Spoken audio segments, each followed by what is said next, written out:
Well, happy to be here with you all this evening. We're going to be going into From Stress to Flow in the Force. Yeah, so a little outline for everyone. We're going to first go over what is stress and into what is flow, jump into the flow cycle, which is one of my favorite aspects of this. From there, we go into the connection to stress, something that I like to call the four brains, deep health, and then the motivators to flow. Now, I know a lot of you guys don't know who I am, so just a few real quick things to throw in here. My name is Cody Dakota Wooten, also known as Apprentice the Coyote over at Tocho. I am an Indigenous Christian Jedi, and I am apprentice to Master Xanthan Storm, who has been really just truly an amazing teacher along the way. Along with that, out in the world, I do this thing that I call legendary leadership coaching, and then I'm also a digital writer and speaker. So I do a lot of this stuff for a living. It's kind of a lifeblood thing for me. I've written over 350 articles on leadership. I've had this year alone 20 nominations or awards for my work, which was something out of this world. And I have a bunch of certifications and a bunch of different things. I'm not going to sit here and talk about all of those. What's really important with my work is that I was looking at leadership and trying to figure out why was it going so wrong in so many places. Even though the leadership industry is a $350 billion industry. And basically what I came down to was it all had to do with psychophysiology. Leaders who succeeded had their psychophysiology figured out, whether it was something that they had actually worked on or just happened to come into. And leaders that failed didn't have their psychophysiology figured out. And so I've done a lot of research and trying to figure out, how does the human body actually work? How do we get to be the best versions of ourselves and work together? And when we tie this into Jediism, what's important from my perspective is this whole idea of the Force. How do we connect with each other? And how do we get to stronger connections? How do we fuel that towards better things in the world? And so a big aspect comes down to basically two words, stress and flow. And so that's what we're going to be diving into. Now, the first question I have for you guys is stress good or bad? What do you guys think? It's neutral. Neutral. Okay. Interesting. What else? Anyone else? Be bad or good. Bad or good. Okay. Anyone else? It's not the stress, it's what you do with it. Interesting. It's not the stress, it's what you do with it. Those are all fantastic answers. And you guys are kind of hitting it on the nose here. The reality is that there are multiple types of stress. It's not really one thing. Stress itself is a combination of different things. Usually it gets categorized into two different ones. They're kind of big idea pictures of what stress is.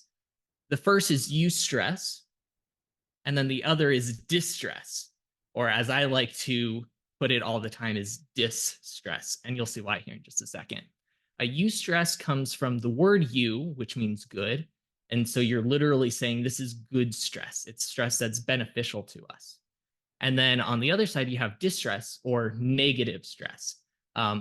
If you want to have fun with it, like I do, this is also another word for hell. And so you can think of it as hell stress. That's how I like to think of it. Now, what is flow? I'm going to kind of go into two different aspects of what flow is. There's the results aspect of flow, which is what we're going to touch on here first. It's where we do our best work, where we feel our best psychophysiologically.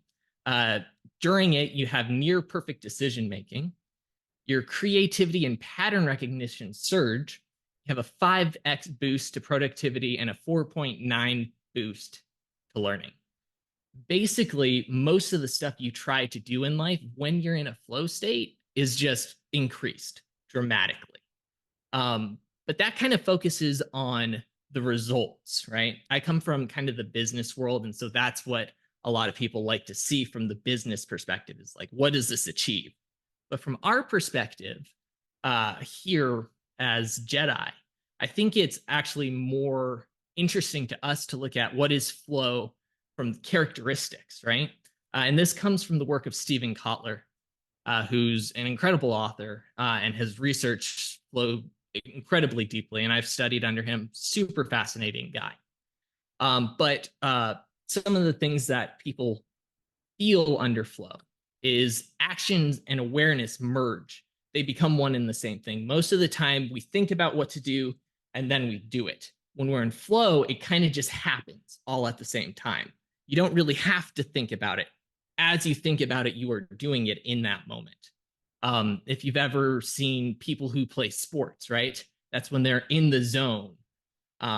They don't have to think about what they're doing. It just gets done. Then your sense of self vanishes, right? If you've ever talked to like meditators or athletes who do really dangerous things, they talk about that moment where they feel at one with everything, right? There's no longer of you within it. It is just one with everything. And that's what's happening. You're in a version of flow. And at the same time, a lot of times your sense of time is distorted, right? So for some people, time will slow down dramatically. This is in the movies when you see the character is in that life and death moment and everything starts to slow down and suddenly they can see the one little thing they need to grab onto in order to save themselves. That's flow. Or the other way sometimes it works is like if you're in that really amazing conversation with someone and it's just going really well and you're like, oh, it's had to have been like, 10, 15 minutes. And you look at the clock and it's 2 hours later. You're like, what happened to the time? You're in flow. And then kind of what I was talking about before, all aspects of performance go through the roof. So basically you become amazing at all the different things you're trying to do. And so from my perspective, as I look at the world and humans and how we interact, I believe that we're closest to the force when we're in these states of flow. It is that thing that kind of surges through us, that brings us together, where we can feel our best, do our best. If you think about the movie Jedi, right? They're suddenly able to do these things that at other times people would think are impossible, right? Very similar thing happens to us as in the real world when we're in flow states. So the best way to understand flow is to look at the flow cycle, right? This is how do you get into flow, stay in flow, get back to flow. And so it's 4 parts to it. And you always have to go through these 4 parts in order to get into flow. The first one is struggle, right? And so I was talking about that eustress, right? You have to struggle to be able to get in flow. And then there's a moment where you stop struggling, right? And that's called the release stage. And so it's hard for a moment, and then all of a sudden there's ease. There's no struggle. Everything just starts to happen. And that goes directly into that flow where you get all those benefits, right? And then the thing about flow states from a psychophysiological standpoint is that they're a very high energy state to be in, right? Literally, magnesium ATP, what our body uses for energy, gets used up really quickly. And so you can't be in a flow state forever. You just can't hold that amount of energy inside of you. And so you have to go into a recovery phase where you rebuild your stores of energy. And then you can go through the cycle again and again and again, right? And so I believe that the more often that we can get into flow, the closer we become with the force. And so my goal in my life and the people I work with is how do we get that as often as possible? And so what I've kind of discovered is there's 2 primary places where people have the hardest time with flow. The first is they struggle too much, right? Basically, the struggle is way, way, way too high. And because of that, they can't release, right? There's a specific point where you're able to release into flow. And if you struggle too much or you don't struggle enough, you won't hit that point. And then the other place where most people struggle is that they don't recover enough. And so they're simply not getting enough energy to get back to the flow state. If you don't have enough energy, you're just not going to be able to do it. Now, the next question becomes, how does this tie in with stress? If you think about stress, you can think about it as a graph like this, right? On the one side, you have boredom, right? There's kind of no stress going on. This is where a lot of people, quote unquote, mellow out, right? They just don't want to be doing anything. And then on the other side, you have distress, right? That's the bad stress or hell stress. And its worst form is burnout, right? Which is a big popular word in the business world these days. And then right in the middle, right? That section right there is eustress. And that's kind of where we grow, where we become the best versions of ourselves. And flow itself sits at the very top of that, right? And that's why you get all sorts of great things when you get into flow. Now, this is kind of a back of hand science thing, but where we find flow is about 4% more than our current skill levels in whatever we're doing. And so that's kind of where you're aiming for, right? How good are you right now? What's about 4% better than that? And that's where you're going to find flow the best, right? Just enough stress within the eustress to be able to release into flow. Now, the big problem, right? Does anyone have any guesses what the big problem in our world today is when it comes to this? You can either say it out loud or say it in the chat.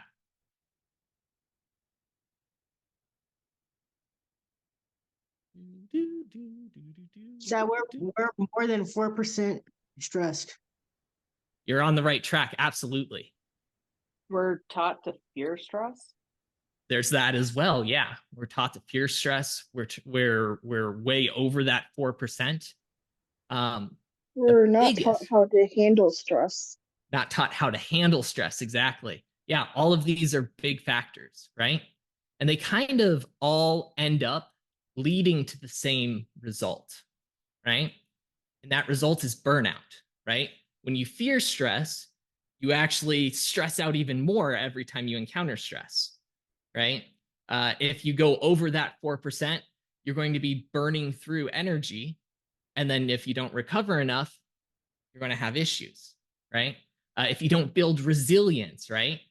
That resilience to handle stress, you aren't able to tackle bigger stresses in your life. And as those bigger stresses just end up hitting, because life is life, you end up getting closer and closer to burnout. So if you want to be able to get to the force, right? Get to that flow where we interact with the force most often, you have to solve the burnout problem. If you're not solving the burnout problem, you're not going to get there. And right now, we have about 80% of the population is in burnout. That's what the statistics around it say.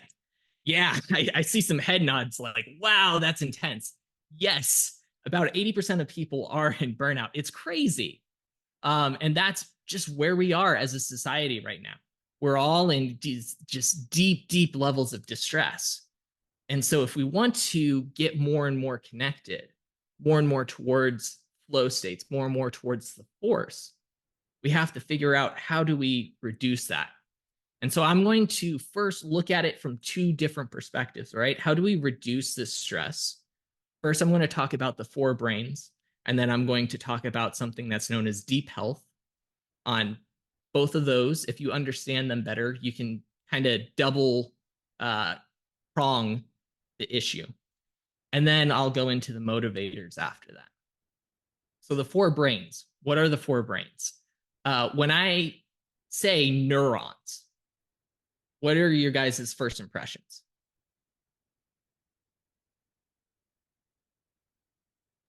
Those are the things that make your brain work. Those are the... Yeah. They Exactly. send out thoughts, basically signals to other parts to tell them stuff. basically Exactly. thoughts. Exactly. 100%. You guys are right on it. Neurons are the things within our body that send the signals, that do the thinking. And most people, when they think of neurons, they think of the brain up here in our noggin. However, we actually have neurons spread throughout our entire body, and they all think independently of each other, and they interact in different ways. And so the first brain system, right, is our literal brain up here, right? It's one of the most powerful. It's in control of logic, decision making, all that kind of fun stuff. The next one is within the nervous system. So throughout our entire body, we have neurons, and they all are able to pick up different signals and under certain circumstances react even before the brain even fully understands what's happening. Like, for instance, if you've ever just been kind of in the kitchen, not really paying attention, and you place your hand somewhere and all of a sudden you lift it really quickly and you're like, why did I lift my hand? And you realize your hand was on the stove, right? That was your nervous system saying, hey, this is too hot. We need to move our hand, before you logically figure out that's the stove. Then we have our heart. Our heart has a whole bunch of neurons in it. And the study of this is called neurocardiology, right? Or the heart brain, quite literally. And what's really interesting about the heart brain is that this actually interacts with people, right? Our hearts generate electromagnetic fields that can be measured anywhere from 3 to 15 feet away from us. And our electromagnetic waves can be picked up by other hearts, and they can interact with each other, right? Our brains create one too, but they only go out about 1 inch as compared to our heart. Now, what's cool with the heart is that you can pull people into those good things with you, or you can pull people into stress with you, right? It's basically our hearts can interlink. They can become on the same wavelength, quite literally. And that can impact how we interact with each other.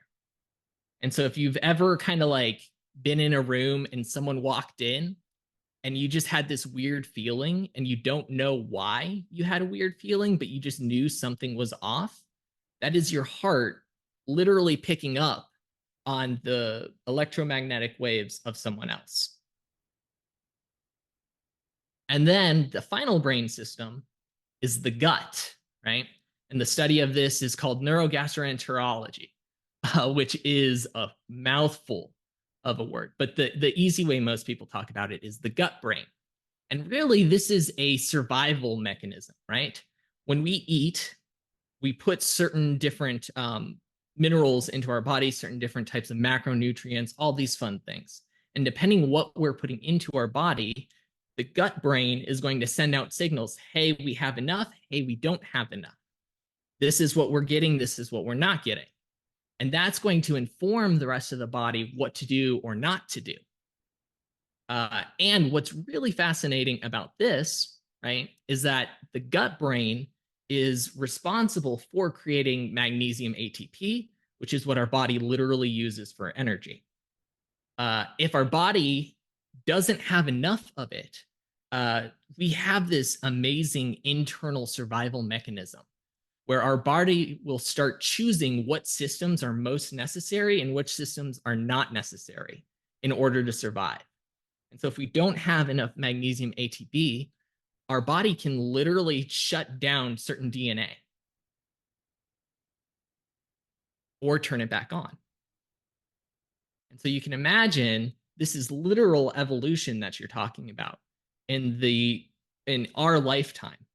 As certain DNA gets turned on, certain DNA gets shut down, depending on what we're feeding ourselves.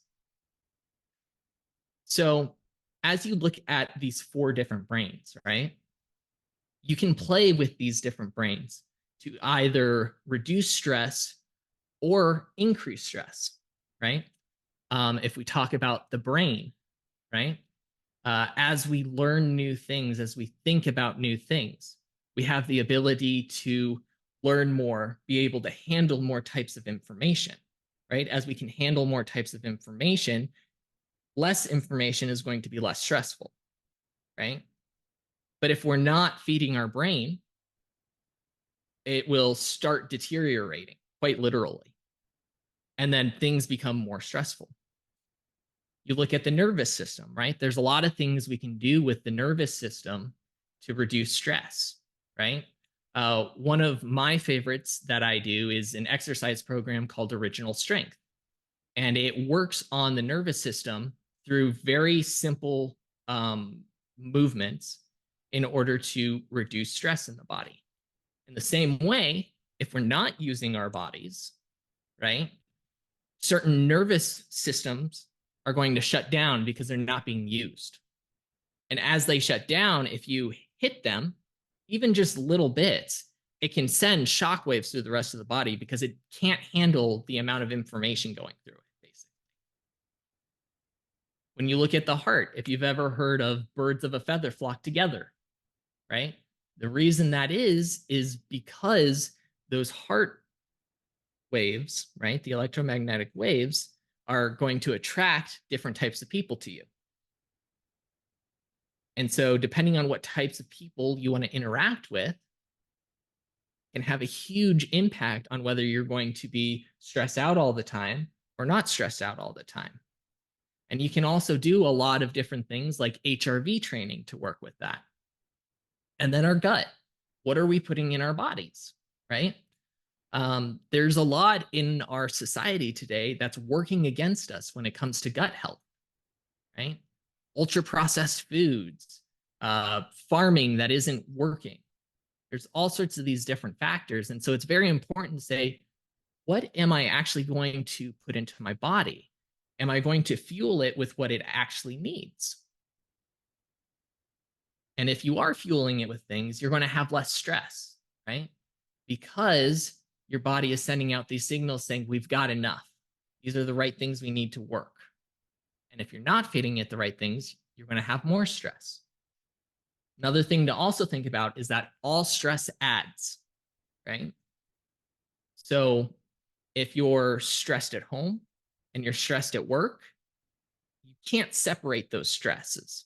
It doesn't work like that. If you're stressed at home and you're stressed at work, they're going to add on top of each other, whether you like it or not. And so the more perspectives you reduce that stress, the easier things are going to be. That's going to take me into deep health, right? This is another way to think about stress. And this comes from an organization known as Precision Nutrition. And so they have the belief that if we take more aspects of our life and look at them honestly, we can see where are the places we have the biggest challenges and where can we work on those to make everything else better. And so one of those aspects is the social aspect, right? Do you feel connected to people? Do you feel you're authentic? Are you who you really are? When you're around other people, do you feel safe? Do you feel secure in your relationships? Those types of questions are going to tell you what types of stresses you're having in the social dimension. Then you have the physical dimension, right? Do you feel vibrant, energized, and thriving? Do you perform and function well? If you struggle to get out of bed every morning, that's going to have an impact on you when it comes to stress. Is there stuff you can do about that? Then you have existential. A lot of us have become Jedi due to existential questions, right? Do you have a feeling of a sense of meaning and purpose in your life? Do you feel connected to the Force? Or do you feel like it's a faint whisper? That's going to be a stressor on your life. You have the emotional perspective, right? Are you experiencing the full range of emotions? And are you able to express them and regulate them properly, right? And I can't say about all around the world, but I know in the United States, there's a lot of things around emotion, right? The United States is where I'm from. A lot of times we're told that we shouldn't feel certain emotions, that we need to push them down, that it's not okay to express them, right? If that's happening, you're going to have stress, right? The more you hold those things in, the more stressful it's going to become. At the same time, we have to know how to express those, right? If I get angry and I punch someone in the face, it's probably not going to go over well for me. That could also create more stress for me, especially with, say, law enforcement, right? So that may not be the best way to express it. What is a better way that I can express anger, right? These are things we have to figure out in order to have less stress in our lives. Then you have the mental aspect. Are you alert? Are you focused? Are you able to get into focus on things? Do you feel competent and do you feel thoughtful, right? Are you able to learn well? Are you able to remember it after learning, right? And how are you able to solve problems that come up, right? And then the final one is environmental, right? What are all the aspects around you, right? If you're in a fog-filled city, there's going to be certain stresses that come along with that, right? If you have a bad employer, right, a bad leader at your job, that's going to impact you. If you have great friends that you hang out with regularly, that's going to impact you, right? What in your environment is either helping you or making it harder for you? So those are different things to be thinking of in order to reduce stress. Sound good, everyone? Cool. I see a head nod over there. Groovy. Now, once you figure out how to reduce that stress in your life, right? The ideal that you're looking for, right, is that when you want to be on, you're able to get into that eustress. And when you're recovering, you're in that low stress area, right? And you kind of want to go back and forth as often as you can.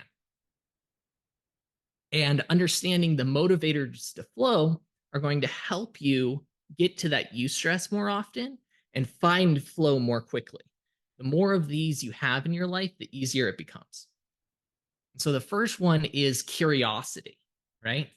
What do you like to explore? Is there anything that you kind of will spend hours and hours looking into it just because you want to understand it better, right? I know for some of us, that might be Star Wars, right? Guilty for me. I have spent countless hours researching Star Wars stuff because I was curious about it, right? For me, it's also been psychophysiology, right? This kind of stuff that I'm talking about it. I could look into it for hours and hours on end because I want to know more about it. What is it for you? What drives that curiosity for you? Mastery. What do you want to improve? What are you good at? And what do you think you could become even better and better and better at? What do you think you could be the best at? That, understanding that and doing that is going to lead to more flow in your life. Autotelicity, right? What is it you love to do, right? For some people, they're really good at certain things, but they hate doing it, right? For instance, I'm really good with numbers. I used to do accounting work, which probably surprises some of you because I do not have that kind of energy at all. And you're absolutely right. I hated doing the work. I was really good at it, but I just absolutely hated it. So I that feel that. you I feel that so much right now. you feel Yeah, it because so I'm in much. and I do invoicing right now. Yeah, yeah. If it is something that you truly love, and I have friends who just love numbers, love accounting, God bless you, because you are like so needed in the world. That is such an important line of work. And it's just something that I personally do not love, right? We all have those things that we love, and we have those things we know we don't love, right? Can you find more time to do those things that you truly love?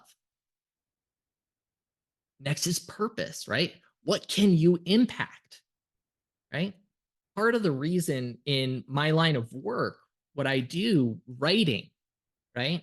I write so much because I know I can impact people through my writing, right? I know that there are people who read it. I know that for a fact because they come back week after week after week and comment on stuff. So for me, I know I'm having an impact with that. That drives flow for me because I know I have that purpose. What is that purpose for you? For some people, it might be this really big thing. Like, how do we change the entire world? If that's you, awesome. For other people, it's going to be, how do I help my child? Right? That is equally as important, if not more important. What is that purpose for you? What is it you want to impact? It doesn't matter if it's big or small, as long as it's important to you that you impact it. And then autonomy, right? What do you choose to do? If you go to work every day and everything is dictated for you, you have to do it this at this time, doing this way, and you don't want to do it like that, it's going to be hard to find flow for you during that time. Not impossible, but more difficult, right? As opposed to, I choose to do this right now because I want to focus on this right now. That's going to drive you more because you have that choice to do it on your own. And so these are all different motivators that drive flow states for people. You can use some of them, you can use all of them. The thing about this is that the more that you have aligned, the easier it's going to be for you to get into flow states, right? So if you, it's a lot easier to get into flow if you have 3 of them as opposed to 1 of them. And it's a heck of a lot easier if you have all 5 of them. And so I would question you, right? Where can you have more of this in your life? Where can you do it in your work? Where can you do it with people? Where can you do it in the things you enjoy to do? One of the really cool things about flow states is that the more you get into flow, the easier it becomes to get into flow. And so the more often you do it, the easier it becomes. And so think about this, right? If you can reduce that stress, that you can go back and forth between eustress and recovery, and then you align these motivators, how often could you get into flow? That's the ultimate question. How often can you connect with other people at these really deep levels? How much further can you get in the work that you do, in the things you love to do, by getting into that flow state, right? If you're 5 times more productive in flow than out of flow, right? What takes most people 5 days would only take you 1 day. How much further can you get? You understand that, right? How much deeper of a connection can you create with others? We talked about that neurocardiology, right? We interact with people, whether we're literally saying things to them or not. Can we positively impact people just by walking past them? We absolutely can. How often do you want to be able to do that?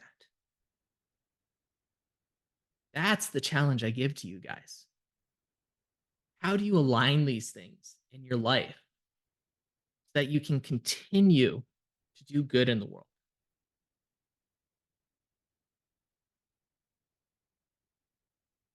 That's all I've got for you guys tonight, folks. If you have any questions, you're free to ask me now.